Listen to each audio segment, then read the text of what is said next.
नमस्कार दोस्तों, मैं निखिल। अगर आप UPSC, NTA NET, state public service commission जैसे कि Bihar public service commission, Chhattisgarh public service commission, Uttar Pradesh public service commission, इसके अलावा अगर आप स्टेट नेट जो होता है आपका वो, या फिर बीए और एमए की तैयारी दर्शन शास्त्र से कर रहे हैं तो आप हमसे जुड़ सकते हैं। डिस्क्रिप्शन में हमारे नंबर दिए हुए हैं। हम 2012 से, जी हाँ, 2012 से ऑनलाइन फिलॉसफी पढ़ा रहे हैं। तो जिस भी किसी विद्यार्थी को आवश्यकता हो वो हमसे बात कर सकता है। बहुत बहुत धन्यवाद। दोस्तों, टॉपर स्टूडेंट एजुकेशन में आपका बहुत बहुत स्वागत है। इंडियन फिलॉसफी का एक बड़ा ही इंटरेस्टिंग टॉपिक द्वैत अद्वैतवाद। निम्बकाचार्य इसके फाउंडर थे। बेसिकली अगर हम देखें तो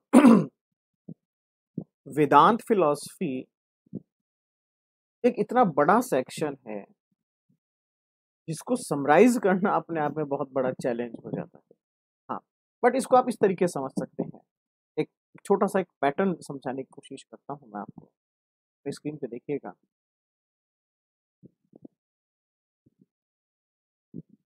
तात्पर्य क्या है मेरा, मैं कहना क्या चाह रहा हूँ। पूरी वेदांत फिलॉसफी में देखिएगा, पूरी वेदांत फिलॉसफी के अंदर आप, अगर मैं सारे फिलोसफर्स को एक साथ ले लेता हूँ तो आप उनको कैटेगराइज कर सकते हैं। और मैंने ये जो विभाजन किया है ये दो भागों में किया है। पहला पार्ट इसमें मैं लेता हूँ केवल शंकराचार्य को। सेकंड पार्ट शंकराचार्य के अलावा जितने भी फिलोसफर हैं, चाहे वो रामानुज हो, चाहे वो माधव हो, चाहे वो निम्बक हो, चाहे वो वल्लभ हो, चाहे वो चैतन्य हो, जितने भी और फिलोसफर्स बचते हैं वो सेकंड पार्ट में आ जाते हैं। उसका रीजन है क्यों। शंकराचार्य बात करते हैं एब्सोल्यूट की, शंकराचार्य बात करते हैं आइडल की, शंकराचार्य बात करते हैं लॉजिकल वैदिक फिलॉसफी की, जहाँ पर स्पिरिचुअलिटी का लेवल अलग है, जहाँ पर कंसेप्ट अलग है, जहाँ बात हो रही है प्योर वैदिक नॉलेज की, वहां पर कोई मिक्सअप नहीं है। और एक रीजन भी है कि शंकराचार्य के बाद के फिलोसफर्स जो हैं वो शंकराचार्य से धीरे धीरे दूर होना शुरू हो गए। जब शंकराचार्य कहते हैं अहम ब्रह्मास्मि और ब्रह्म सत्यम जगत मिथ्या, तो वहां पर वो ब्रह्म की सुप्रीमेसी को डिफाइन कर रहे हैं। कितने कितनी सुपीरियर है ब्रह्म, ब्रह्म सबसे महान है, वही सत्य है, बाकी सब मिथ्या है। तो ये एक डेडिकेशन है, ये इससे बड़ा डेडिकेशन आज तक नहीं देखा गया। अब दिक्कत ये है कि ब्रह्म क्या, या ब्रह्म कौन, या ब्रह्म कैसा, यहां पर कंफ्यूजन हो गई। आप ब्रह्म को, शब्द तो आपने लिख दिया, नाम तो आपने ले दिया ब्रह्म, लेकिन ब्रह्म मतलब क्या। और इसमें बड़ी इंटरेस्टिंग बात क्या हुई कि जो अंग्रेजी की पुस्तक है जिन्होंने लिखी, उन्होंने इसके आगे एक ए और लगा दिया, ब्रह्म के आगे ए और लगा दिया, तो ये ब्रह्मा हो गया। कुछ लोग तो बेचारे ये समझते हैं कि शंकराचार्य केवल ब्रह्मा को मानते थे, ब्रह्मा विष्णु महेश में से केवल ब्रह्मा को मानते थे, है ना। ये भी एक बड़ी विडंबना हुई, दुर्भाग्य हुआ हमारा। ऐसा नहीं है, ब्रह्म को माना गया है। ब्रह्म में वहां उनका तात्पर्य था शंकराचार्य का कि ये ईश्वर जो है उसमें भी कहीं ना कहीं कुछ कमी है। ईश्वर के अंदर माया पाई जाती है। ईश्वर अगर एक पर्सनैलिटी का पॉजिटिव पर्सपेक्टिव है तो माया उसका नेगेटिव पर्सपेक्टिव है। ये ईश्वर और माया एक साथ काम करते हैं। तो ब्रह्म कहाँ है। ब्रह्म वो है जो इन दोनों को बना रहा है, ब्रह्म इन्हें पैदा कर रहा है। अब कुछ लोगों ने कहा कि जब ब्रह्म इन्हें पैदा कर रहा है तो मतलब ब्रह्म के अंदर भी माया होनी चाहिए थी। तो इसका एक छोटा सा एग्जाम्पल देता हूँ, बड़ा ही अजीबोगरीब एग्जाम्पल है, समझने की कोशिश कीजिएगा। एक हलवाई अगर मैदा की या बेसन की बर्फी बना रहा है तो वो हलवाई भी बेसन होगा, ये तो नहीं हो सकता। वो क्रिएटर है, हलवाई क्रिएटर है, वो क्रिएट कर रहा है। वो मैदा बनाता है, वो बेसन की हलवा हलवा बना रहा है, मैदा की मिठाइयां बना रहा है, वॉट एवर, वो सब कुछ कर रहा है। लेकिन वो नहीं है, वो क्रिएटर है। उसी तरीके से ब्रह्म में माया नहीं है, ब्रह्म ने उसका निर्माण किया। ठीक है, तो ये ब्रह्म था। शंकराचार्य की फिलॉसफी थोड़ी सी अलग पॉइंट ऑफ व्यू से देखी जाती है, और विडंबना या दुर्भाग्य ये रहा कि शंकराचार्य के ऊपर ज्यादा काम नहीं किया गया। इनफैक्ट कुछ जगह पे तो शंकराचार्य को नहीं पढ़ा जाता है, रामानुजाचार्य से कहानी शुरू की जाती है, और रामानुजाचार्य को वेदांत फिलॉसफी के अकॉर्डिंग पढ़ा जाता है। और इसी सीरीज में आपके जो आज के फिलोसफर हैं वो है निम्बार्काचार्य। ठीक है, जिन्हें आज हमें देखना है। स्क्रीन पे दिख रहा होगा आपको, थोड़ा सा सही कर देते हैं।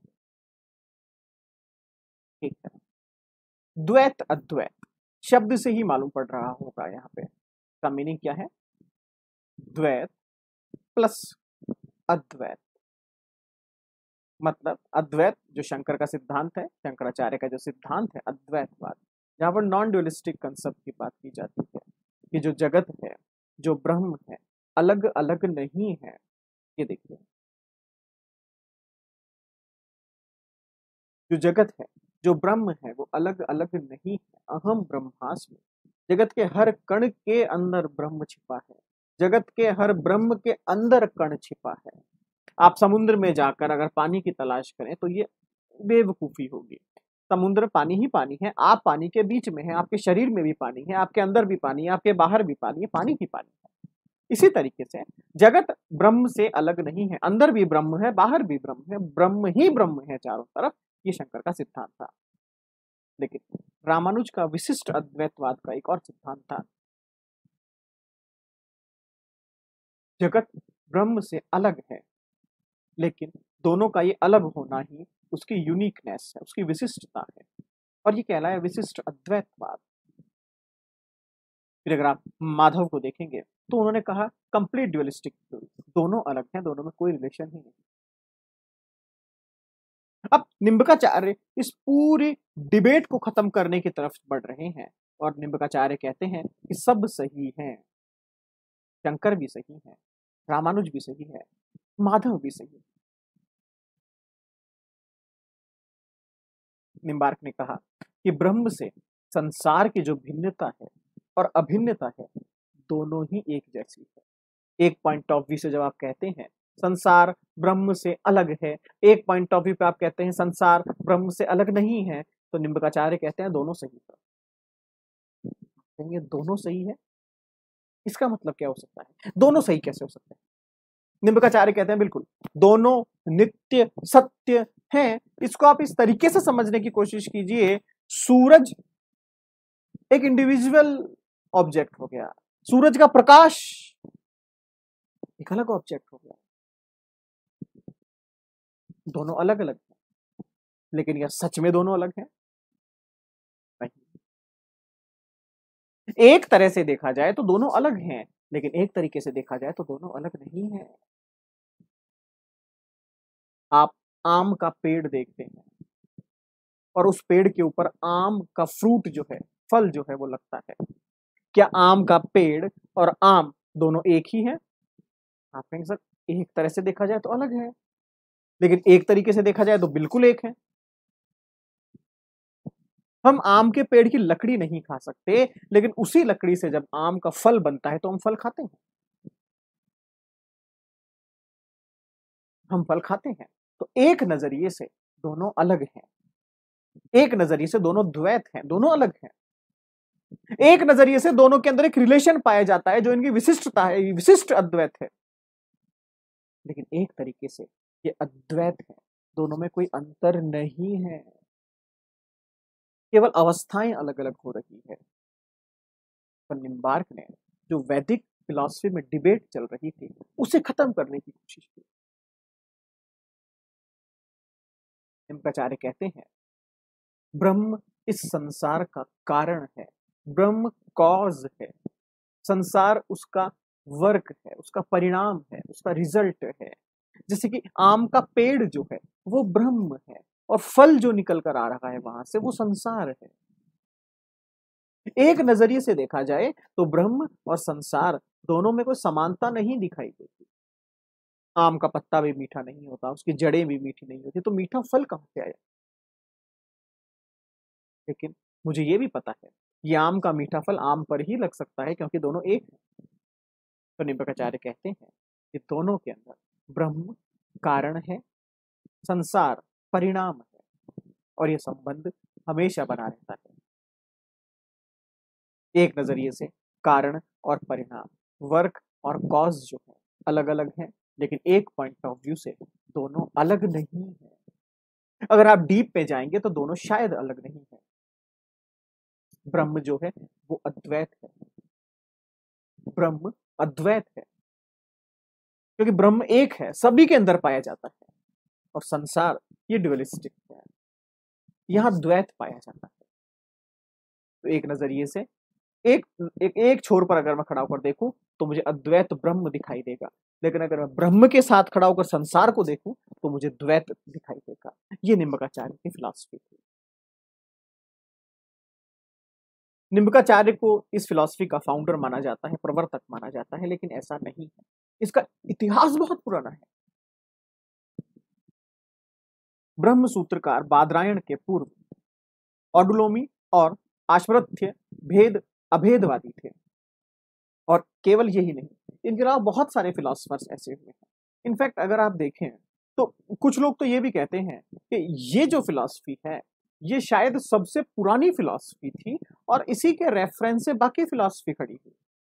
कुछ फिलोसफर्स का कहना है कि शंकर से भी पहले ये फिलॉसफी थी, कुछ का कहना है कि शंकर ने इसी को फॉलो करते हुए अद्वैत को फॉलो किया। अब ये किंवदंतियां हैं, कहानियां हैं, या जो भी है, बट ऐसा माना जाता है कि द्वैत अद्वैतवाद कोई नई फिलॉसफी नहीं थी, ये बहुत पुरानी फिलॉसफी थी।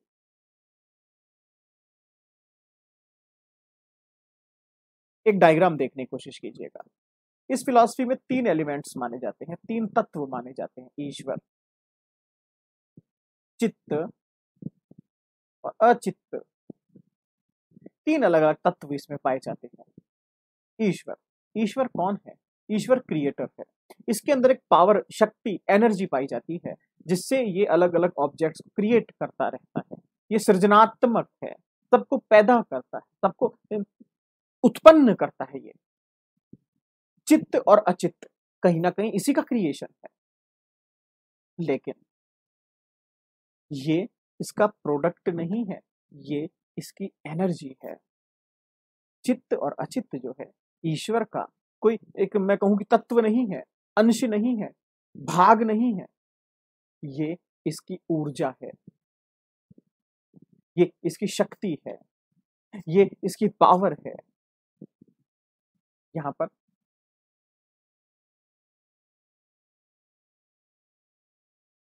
चित्त के अंदर आप जीव को पढ़ेंगे, जो ज्ञाता है, जो नॉलेज करता है, जो करता है, जो कर्म करता है, जो एक्टिविटी करता है, और जो भोगता है, जो कंज्यूमर भी है, वो जीव है, जिसको आप आत्मा भी कहते हैं।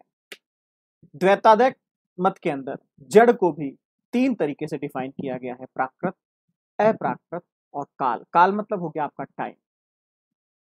ईश्वर सगुण है, गुणों से भरा हुआ है, उसमें कोई तरह का दोष नहीं है। हर चीज के अंदर बाहर जो दिखाई देता है, जो नहीं दिखाई देता है, वो सब कुछ ईश्वर है। क्या जीव को ईश्वर का ज्ञान होगा? क्या जीव ईश्वर के प्रति समर्पित हो सकता है? तो ये कहते हैं हाँ। इसके लिए स्पेसिफिक वर्ड का यूज किया गया है, प्रपत्ति। प्रपत्ति, ईश्वर के प्रति आपका पूर्ण समर्पण, कंप्लीट डेडिकेशन। और ऐसा करने के लिए आप 5-6 तरीके से इस चीज को फॉलो कर सकते हैं। अनुकूल्यस्य संकल्प, सबसे पहले अनुकूल संकल्प लीजिए। आप एक विल पावर को मजबूत कीजिए और एक संकल्प पहले लीजिए कि मुझे यूपीएससी क्रैक करना है। मान लीजिए ईश्वर आपका यूपीएससी हो गया, या यूपीएससी आपका ईश्वर हो गया। अब यूपीएससी के प्रति समर्पण, डेडिकेशन किस तरीके से किया जाए? सबसे पहले अपना मोटिव क्लियर कीजिए, अनुकूल संकल्प। तो अनुकूल्यस्य संकल्प कि मुझे यूपीएससी क्रैक करना है, यह अनुकूल संकल्प हो गया। सेकंड, प्रतिकूल्यस्य वर्जनम, जो प्रतिकूल है उसकी वर्जना कर दीजिए, उसे हटा दीजिए साइड में। जो परिस्थितियां, जो विचार, जो आसपास का माहौल अगर आपके अनुकूल नहीं है, आपके फेवर में नहीं है, प्रतिकूल है, आपके अगेंस्ट है, आपके, उसे साइड में कर दीजिए। चलिए भैया साइड होइए। आपके यार दोस्त, आपकी हैबिट, आपका कल्चर, आपका परिवार, जो भी आपके अगेंस्ट है, जो भी आपको कहता है आगे मत बढ़ो, तो उनको साइडलाइन करने की कोशिश कीजिए। साइडलाइन करने का मतलब ये नहीं घर छोड़ के भाग जाओ। साइडलाइन करने का मतलब है उनकी बातों को दिल पर मत लगाओ, क्योंकि अपना संकल्प फिक्स है, यूपीएससी यूपीएससी यूपीएससी। थर्ड, जो कुछ भी आपके पास है उसकी रक्षा करो, और उसकी रक्षा करने का विश्वास आपके पास होना चाहिए कि मैंने आज 3 सब्जेक्ट पढ़ लिए, तो ये 3 सब्जेक्ट जो मैंने पढ़ लिए अब मैं ये भूलूंगा नहीं, ये उसकी रक्षा हो गई, और मुझे विश्वास है कि मैं ऐसा कर सकता हूं। रक्षिष्यति, विश्वास है, रक्षा करने का विश्वास। ये अब थॉट्स, ये अब सिलेबस मैं भूलूंगा नहीं। और जब आप ऐसा कर जाएंगे तो आप गौप्तत्व का वर्ण करेंगे। आप कहीं ना कहीं सीमित होना शुरू हो जाएंगे। आप देखेंगे आपका सर्कल बहुत लिमिटेड हो गया। आप देखेंगे अब आप फालतू किताबें नहीं पढ़ते हैं। फालतू मतलब पहले स्टार्टिंग में बच्चा क्या करता है, अपने टेबल पे बहुत सारी किताबों का ढेर लगा लेता है, लेकिन जैसे जैसे उसके अंदर एक मैच्योरिटी आती है वो लिमिटेड बुक्स पढ़ता है। यूट्यूब पे भी आता है तो एक फिक्स उसको पता है कौन सा चैनल देखना है, दैट्स इट। उसके बाद क्या होगा, एग्जाम पास आने वाला है, आत्मनिक्षेप है, खुद को न्यौछावर कर दीजिए यूपीएससी के ऊपर, स्वयं को ईश्वर पर न्यौछावर कर दीजिए। और जैसे ही आप ये कर देंगे आपका काम हो जाएगा, निरीहता का बोध हो जाएगा आपको कि ईश्वर ही सब कुछ है। इट मीन्स रिजल्ट आ गया, मिठाइयां बांटी ही, ठीक है। तो ये प्रपत्ति, डेडिकेशन किस तरीके से किया जाता है, ईश्वर के प्रति समर्पण किस तरीके से किया जाता है, उसके 6 स्टेप्स है। जो भी हमेशा कभी भी आपको कोई चीज अचीव करनी हो तो ध्यान रखिएगा, बिना समर्पण के आप अचीव नहीं कर सकते। चाहे लक्ष्य छोटा हो चाहे लक्ष्य बड़ा हो, लेकिन समर्पण जरूरी है। यह है फिलॉसफी भी भक्ति मार्ग को डेडिकेटेड है। सगुण और निर्गुण दोनों प्रकार की भक्ति की परंपरा यहाँ पर रही है, लेकिन फिर भी सगुण भक्ति को ज्यादा यहाँ पर फॉलो किया गया है। ये राधा कृष्ण के फॉलोअर माने जाते हैं, और कहा जाता है कि निम्बकाचार्य तो राधा कृष्ण की भक्ति में ही लीन थे। वृंदावन बंगाल के अंदर इस फिलॉसफी का ज्यादा प्रचार हुआ।